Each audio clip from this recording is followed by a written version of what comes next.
తల్లే చూసుకుంటుంది, మనం ఎందుకు మాట్లాడాలి? Right sir. ఇక ఈ చౌక బియ్యం పథకం చాలా ఏళ్లుగా దేశంలోని చాలా రాష్ట్రాల్లో అమల్లో ఉంది కదా సార్. ఫర్ ఎగ్జాంపుల్ ఆంధ్రప్రదేశ్ విషయానికి వస్తే ఉమ్మడిగా ఉన్నప్పుడు ఆ తర్వాత కూడా ఈ చౌక బియ్యం పథకం అమల్లో ఉంది. దాదాపు 40 ఏళ్లుగా అమలు అవుతుంది అనుకుంటా. తమిళనాడు రాష్ట్రానికి విషయానికి వస్తే అంతకు ముందు నుంచే అక్కడ ఈ చౌక బియ్యం పథకం అమలు అవుతోంది. ఈ సన్న బియ్యం పథకం గేమ్ చేంజర్ అని చెప్పేసి కాంగ్రెస్ నాయకులు చెప్తూ ఉన్నారు సార్. సన్న బియ్యం పథకం శాశ్వతం అని కూడా అంటూ ఉన్నారు. సో ఈ సన్న బియ్యం పథకం గేమ్ చేంజర్ అవుతుందా? మీరు అన్నది నిజం. 40 ఏళ్ళుగా అమల్లోకి ఉంది. అన్నాదురై టైం నుంచి తమిళనాడు వాస్తవంగా ఎన్టీ రామారావు దీన్ని ఇంట్రడ్యూస్ చేసేటప్పుడు కూడా ఆయన మద్రాసులో ఉన్నాడు కనుక ఆ ఎక్స్పోజర్ వల్ల చేశారు కూడా అంటారు. సో ఈ పథకాన్ని ఎన్టీ రామారావు ప్రారంభించినప్పుడు చాలామంది విమర్శించిన వాళ్ళు కూడా ఉన్నారు. ఎందుకంటే ఇప్పుడు ఎలాగైతే ఉచితాలు రేవడి కల్చర్ నరేంద్ర మోడీ అంటుంటాడో ఆ రోజుల్లో కూడా దీన్ని విమర్శించారు. కానీ రీసెర్చ్ ఏం చెప్పిందంటే కేఆర్ వేణుగోపాల్ ప్రఖ్యాత ఐఏఎస్ అధికారి, ప్రైమ్ మినిస్టర్ కార్యాలయంలో పనిచేసి ఇప్పటికీ మన తెలుగు ప్రజలు గర్వంగా చెప్పుకునే కొద్దిమంది ఐఏఎస్ అధికారులు, ఎస్ఆర్ శంకర్ అని పేరు, ఇట్లాంటి పేర్లు చెప్పుకుంటాం. మీరు అలాంటి ఐఏఎస్ అధికారులు ఒకరైన కేఆర్ వేణుగోపాల్ అప్పుడు చీఫ్ రేషనింగ్ ఆఫీసర్గా ఉండి ఆయన దీనిపైన పరిశోధన జరిపాడు. నాకు గుర్తు, చాలా ఏళ్ల క్రితం చదివాను. The role of public distribution in combating poverty అని. So the role of public distribution in combating poverty అని సెంటర్ ఫర్ పాలసీ స్టడీస్ కొరకు అనుకుంటాను. తర్వాత if I remember my memory is correct, ఎందుకంటే 30-40 ఏళ్ళ కిందటి అంశం కదా.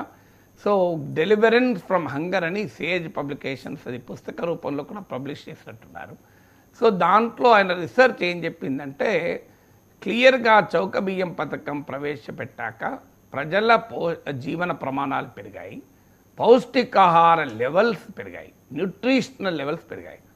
సో ఇది మీకు చౌక బియ్యం పథకం యొక్క గొప్ప ప్రయోజనం. ఏ పథకమైనా పాజిటివ్ ఎక్స్టర్నాలిటీస్ ఇస్తే అది సంక్షేమ పథకం కాదు, దాన్ని అభివృద్ధి పథకంగానే చూడాలి. సంక్షేమ పథకానికి అభివృద్ధి పథకానికి మౌలికమైన తేడా ఏంటంటే ఒక వ్యక్తికి మాత్రమే ప్రయోజనం ఇస్తే అది సంక్షేమ పథకం.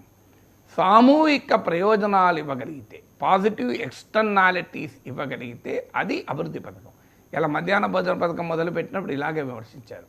అది కూడా తమిళనాడులో మొదలై మన దగ్గర కూడా అయింది. కానీ మధ్యాహ్న భోజన పథకం వల్ల పిల్లల హాజరు పెరిగింది, పిల్లల లెర్నింగ్ ఎబిలిటీస్ పెరిగాయి, పిల్లలు నేర్చుకునే సామర్థ్యం పెరిగింది, పిల్లల్లో పౌష్టికాహార స్థాయి పెరిగింది. అందువల్ల అది సంక్షేమ పథకం అన్నాను, నేను దాన్ని అభివృద్ధి పథకం అంటాను. సో అందువల్ల ఈ బియ్యం పథకం అనేది రైట్ టు ఫుడ్, మీకు ఆర్టికల్ 21 రైట్ టు లైఫ్ చెప్తుంది. జీవించే హక్కు ప్రాథమిక హక్కు అంటారు. జీవించే హక్కులో రైట్ టు హెల్త్ అనేది ఆరోగ్యానికి హక్కు, రైట్ టు ఫుడ్ ఆహారానికైన హక్కు అనేది కీలకం. అందుకే మన ధర్మశాస్త్రాల్లో ఆధ్యాత్మిక మతపరమైన గ్రంథాల్లో కూడా అన్నదానం గురించి ఎందుకు చెప్పాను, అన్ని దానాల కన్నా అన్నదానం ఎందుకు చెప్పాను. సో అన్నదానము ఎందుకంటే ఆకలితో ఎవరు ఉండకూడదు అన్నది ఆధ్యాత్మిక చింతనలో కానీ ఆర్థిక తాత్విక చింతనలో కూడా కీలకమైనది. ఎవరు ఆకలితో ఉండకూడదు, ఇది మన సూత్రం. అందుకే మీరు అన్నదానం వచ్చింది. మా నాన్నమ్మ చెప్పేది, మా హసన్పర్తిలో ఉండేవాళ్ళు మా తాత కాలంలో రాత్రి 11ంటికి ఎవరైనా వచ్చి అమ్మ ఆకలి అవుతుందంటే మా తాత మా నాన్నమ్మ లేపి అన్నం వండి పెట్టమనేవాడట. ఇంత రాత్రి పని అన్నం వండి పెట్టాలా అంటే మా తాత అనేవాడట, ఇంత రాత్రి మనకు అవకాశం పెడతాడు, ఇచ్చాడు కదా దండం పెట్టు అనేవాడట. సో అందువల్ల అంత ఎందుకు ఈ ఉదాహరణ చెప్పానంటే అంటే నేను చెప్పింది మా తాత మా అమ్మా నాన్నల పెళ్లి కాకముందు చనిపోయాడు అంటే ఎన్నేళ్ల క్రితం చూడండి. అప్పటి నుంచి తరతరాలుగా మన సమాజంలో ఉన్నది ఏంటంటే అన్నదానాన్ని మన గొప్పతనంగా చూసేవాళ్ళు కాదు, అన్నదానాన్ని స్వీకరించేవాడు మనకు అదృష్టాన్ని కల్పించాడని భావించేవాళ్ళు. ఆ స్థాయిలో మన సమాజంలో ఒక భావన, ఒక ఆధ్యాత్మిక భావన ఏంటంటే అన్నము పరమేశ్వర స్వరూపం. ఆకలితో ఉన్నవాడు పరమేశ్వరుని రూపంలో మనకు సాక్షాత్కరించాడు అని ఫీల్ అయ్యేవాడు. నేను ఇస్తున్నాను తీసుకుంటున్నాను ఎక్కడ ఫీల్ అయ్యేవాళ్ళు కాదు. సో అన్నదానం చేస్తున్నప్పుడు నాకు ఈ అవకాశం వచ్చిందే అని అనుకునేవారు. పరమేశ్వర ప్రాప్తి అయిన సంపాదనను, పరమేశ్వర స్వరూపమైన అన్నాన్ని దరిద్ర నారాయణుడికి నేను ఇస్తున్నాను భావించేవాళ్ళు. అలా ఆధ్యాత్మిక చింతన నుంచి మీరు అమర్త్య సేన్ లాంటి అర్థశాస్త్రవేత్తల ఆర్థిక తాత్విక చింతన వరకు కూడా ఫుడ్ అనేది ఒక రైట్ టు ఫుడ్ ఫండమెంటల్ రైట్గా వెల్ఫేర్ ఎకనామిక్స్లో ఒక సంక్షేమ ఆర్థిక వ్యవస్థలో ఒక ప్రాథమిక అంశంగా వచ్చింది. సో అందువల్ల ఈ బియ్యం పథకాన్ని మనం ఆహ్వానించాలి, అంగీకరించాలి. ఇక సన్న బియ్యం ఎందుకు అంటే ప్రజల ఆహార అలవాట్లు మారుతూ వస్తున్నాయి. 30 ఏళ్ల క్రితం 40 ఏళ్ల క్రితం ప్రజలు దొడ్డు బియ్యం తినేవారు. నాకు ఎప్పటికీ గుర్తు, నేను చిన్నప్పుడు స్కూల్ చదువుకున్నప్పుడు వేసవి సెలవుల్లో మా నాయనమ్మ ఇంటికి వెళ్ళేవాళ్ళం. మా తాతల కాలం అస్సన్పర్తి వరంగల్ పక్కన. తర్వాత మా నాన్న మొదటి ఉద్యోగంలో భాగంగా 1950 కన్నా ఆ ప్రాంతంలో మేము ఆదిలాబాద్ జిల్లా వెళ్ళాం. మందమరి మండలంలో ఎదులాపురం అని మాకు చిన్న గ్రామం. ఆడ చూసేవాళ్ళము, మక్కలు జొన్నలే కొనేవాళ్ళు. నేను షాప్లో వెళ్ళి అబ్జర్వ్ చేసేవాడిని. ఏ ఆహార ధాన్యాలు ఎక్కువ కొంటున్నారంటే బియ్యం లోయెస్ట్ కన్సంప్షన్ ఉండేది. మేజ్ అండ్ జవర్, మక్కలు జొన్నలు, మన మొక్కజొన్న అంటారు, తెలంగాణ మక్కలు అంటారు. సో ఆ మక్కలు జొన్నలు మాత్రమే కొనేవాళ్ళు ఎక్కువ. ఎప్పుడన్నా బియ్యం కొంటున్నారు అంటే ఆ రోజు పండుగన కావాలి, ఇంటికి అల్లుడని రావాలి. అల్లుడు వస్తే మా వాళ్ళు అనేవాళ్ళు, ఇలా మా అల్లుడు వస్తున్నాడు అందుకే నేను ఆయన అన్నం బువ్వ పెడుతున్నా అనేవాళ్ళు. అన్నం బువ్వ అనేవాళ్ళు దాన్ని. సో బియ్యం పెట్టడం అనేది ఒక లగ్జరీగా ఉండేది.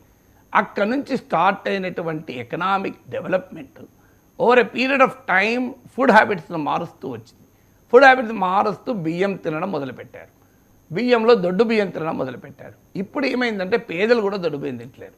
ఈవెన్ పట్టణ ప్రాంతాలు పక్క పెట్టండి, గ్రామీణ ప్రాంతాల్లో కూడా దొడ్డు బియ్యం తింటలేరు. ఇది సరైందా? ఫుడ్ హ్యాబిట్స్లో ఈ మార్పు కరెక్ట్ కాకపోవచ్చు. ఎందుకంటే ఇప్పుడు తృణధాన్యాలు, సిరిధాన్యాలు అంటారు, రాగులు, జొన్నలు, ఇవి చాలా ఆరోగ్యానికి మంచిది. ఉలువలు, ఒకప్పుడు ఉలువలు అంటే గుర్రాలకు పెట్టేవాళ్ళు. మా నాన్నమ్మ తిట్టేది, చదువుకోరా, అరే నువ్వు చదువుకోకపోతే ఉలువలు తిని బతుకుతావురా అనేవాడు నన్ను. కానీ ఇవాళ జూబ్లీ హిల్స్లో ఉలువాచార్ అని రెస్టారెంట్ వచ్చేసి ఉలువలు అనేది ఉలువాచార్ అంటే ఒక 300 రూపాయలు 400 రూపాయలు పెట్టాలి. సో అలా ఉలువలు తిని బతుకురా అని మా నాన్నమ్మ తిట్టిన తిట్టు నుంచి ఉలువాచార్ రెస్టారెంట్ దాకా వచ్చేసింది మనం. అంటే ఎంత లగ్జరీ అయిపోయింది చూడండి. ఇవాళ సంపన్నుల కాలనీలో మీరు వెళ్ళండి, రాగులు, సజ్జలు, జొన్నలు ఇవి తినాల్సిన పరిస్థితి వచ్చింది. అందుకే ఈ ఫుడ్ హ్యాబిట్స్ మారుతున్న క్రమంలో పేదవారు కూడా ఇలా దొడ్డు బియ్యం తింటలేరు, సన్న బియ్యం తింటున్నారు. దీనివల్ల ఏమైంది? ప్రభుత్వమేమో దొడ్డు బియ్యం ఇవ్వడం, పేదలేమో సన్న బియ్యం తినడం. జరిగింది ఏంటంటే ఒక పెద్ద స్కామ్. ఎంత పెద్ద స్కామ్ అంటే నా అంచనా తెలంగాణలో కూడా ఒక 10,000 కోట్ల స్కామ్ ఉంటుంది. ఆంధ్రప్రదేశ్లో కూడా కొన్ని వేల కోట్ల స్కామ్. ఏమవుతుంది? 2 రకాలు అవుతుంది. కొన్ని చోట్ల అయితే రేషన్ డీలర్లు బియ్యం ఇవ్వరు, వాళ్ళు బియ్యం తీసుకోరు. నీకు 6 కిలోల బియ్యం, 4 ఫ్యామిలీ అంటే 24 కిలోలు ఇంటూ 10 రూపీస్, 200 రూపాయలు ఇచ్చి పంపిస్తారు. సో ఇంకేం లేదు. దాని తర్వాత వాళ్ళు మళ్ళీ వెనక్కి వెళ్తుంది, రివర్స్ సైక్లింగ్, రీసైక్లింగ్ అవుతుంది, వెళ్ళి కాకినాడ పోర్ట్లో తేలుతుంది ఇట్లాంటి ప్లేస్లో. సో ఇలా ఒక మాఫియా ఇది. దొడ్డు బియ్యం ఇదే ప్యూర్ మాఫియా. ప్రభుత్వం ఇచ్చిన దొడ్డు బియ్యాన్ని రేషన్ షాప్లో తీసుకోవడం, ఆ పక్కనే ఉన్న ఏదో ఒక షాప్లో 10 రూపాయల కిలో అమ్మేయడం. అంటే కొన్ని వేల కోట్ల రూపాయల ప్రజల సొమ్ము, ప్రభుత్వ సొమ్ము ఇవాళ ఈ మాఫియా చేతుల్లోకి వెళ్ళిపోతుంది. దాన్ని అరికట్టడానికి ఒక గొప్ప పథకం. అందుకే ఖచ్చితంగా ఇది గేమ్ చేంజర్, అనుమానమే లేదు. ఎందుకంటే ప్రజలు తినే బియ్యం ఇవ్వడం ద్వారా ఏం జరుగుతుంది? ప్రజలకు ఇవాళ ఎంత లాభం? ఇప్పుడు ఏమవుతుంది? మీరు ఒక చిన్న నేను నా డ్రైవర్ని అడిగాను, నువ్వు రేషన్ బియ్యం తీసుకుంటావు కదా, ఏం చేస్తావు అన్న. ఏమున్నా సార్ 10 రూపాయలకు అమ్ముకుంటా పక్క షాప్లో అన్నాడు. మళ్ళీ నువ్వు బియ్యం ఎంత కొంటావు అంటే 40 రూపాయలకు కొంటా సార్ అన్నాడు. అంటే ఒక 24 కిలోల బియ్యం అనుకోండి, 10 రూపాయలకు అమ్ముతున్నాడు, 40 రూపాయలకు కొంటున్నాడు. అంటే క్లియర్గా 30 రూపాయల తేడా ఉంది. సో ఈ సన్న బియ్యమే ఇస్తే ఈ 30 × 24 720 రూపాయలు లాభం కదా.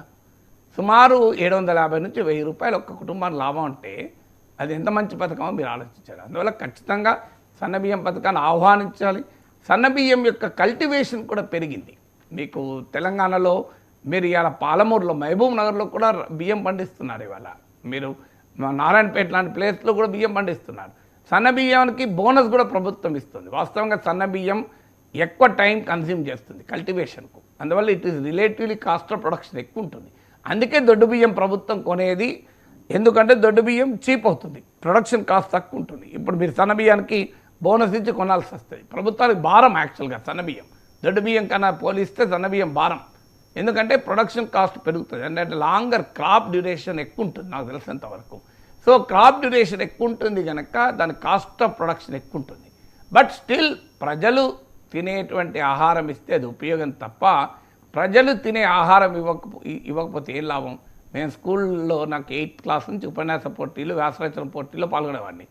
నాకు గుర్తు 8th క్లాస్లో నాకు పాండురంగ మహత్యం ఇచ్చారు ప్రైజ్. ఏం చేయాలి దాన్ని నా చదువుతూ అర్థమవుతుందా? 8వ తరగతిలో నీ పాండురంగ మహత్యం శ్లోక కవిత్వం అంతా నాకు ఎక్కడ అర్థమవుతుంది? అదే నాకు మంచి డిక్షనరీ ఇచ్చారనుకోండి నేను ఉపయోగపడేది కదా. లేదు ఒక మంచి కథల పుస్తకం ఇచ్చారనుకో ఉపయోగపడేది కదా. నేను ఆ రోజు వెళ్ళి మా టీచర్ని అడిగాను, మా సార్ని అడిగాను, ఒక సార్ను, సార్ నాకు ఈ పాండురంగ మహత్యం పుస్తకం ఇచ్చారు, ఇది నాకు ఉపయోగపడదు. గొప్ప పుస్తకం కాదని అంటలేదు, కానీ నాకు అర్థం కాదు కదా. పోనీ మా ఇంట్లో ఎవరికి అర్థం కాదు కదా. నాకు ఉపయోగపడే ఒక నిఘంటు డిక్షనరీ వంటివి, లేదు ఒక మంచి కథల పుస్తకం ఇవ్వనంటి అంటే ఆయన నవ్వుతూ ఉన్నాడు. దాని మీద మాకు డిస్కౌంట్ రాదు కదరా అన్నాడు. మాకు ఈ పుస్తకం మీద డిస్కౌంట్ వస్తుంది అని. సో అందువల్ల బాధేసింది. సో అంటే మనము ఏదైనా యుటిలిటీ ఉండాలి ఒకదానికి. ప్రజలకు ఉపయోగపడింది ఇస్తే ఏం లాభం? ఇవాళ 40 ఏళ్ళ తర్వాత నేను చెప్పుకోవాల్సిన పరిస్థితి వచ్చింది నా స్కూల్లో ఇచ్చిన ప్రైజ్ గురించి.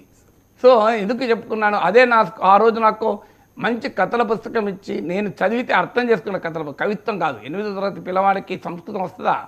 నాకు ఆ పద్యాలు పాండురంగ మహత్యం చదివితే నాకు అర్థమవుతుందా?